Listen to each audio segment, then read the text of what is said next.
السلام علیکم دوستان عزیز، هموطنان مهربان. طوری که همه شما آگاهی دارید 10 روز پیش ما یک ثبت نواری را جهتی کمک رساندن به یک نفر برادر بیمارمان رحیمزاده سامان جان منظور شما گردانده بودیم. این لحظه ما امروز به عیادت برادر بیمارمان آمدیم و بنا به گفت مادر بیمار نصرالدین و مولوده خان از خود فدراسیون روسیه آن مهاجران مهنتی آن برادرانی که در فدراسیون روسیه کار و فعالیت میکنند حتی از خود امریکا نیز کمکی مادی به این برادر رسانده شده است و ما از نام خودمان از نام هیئت تشکیلاتی جمعیتی آرماند و از نام مادر بیمار منتداری صمیمانه را به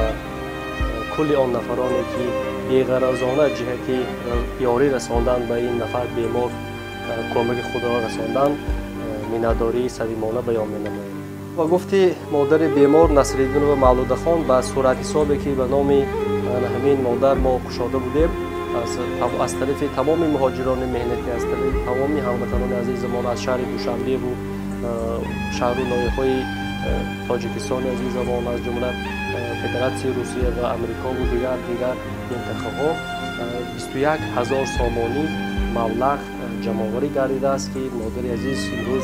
برای معالجه فرزندشان آن مبلغ‌ها را با یک دعای نیک در حق همان خیرکننده‌ها و فرزندشان صرف کرده است. السلام علیکم هموطنان عزیز، پدر و مادران، خواهر و برادران عزیز. من هم 8 ماه سین فرزندی من بیمار من که هم که بچه من به یاردم کرسیم هم مشان به رحمت‌های کلام من عرسی ها من هر دوشنبه کاسین جان گفتگی آدم هم مشان به رحمت‌های کلام بیدایم کسم کارشان به خدا برکتیتن و جانشون خدا ساخت کند من به دادن خدا بها بدیم.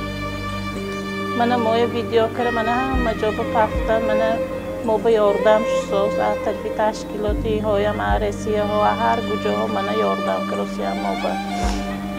برای بچه من میویش به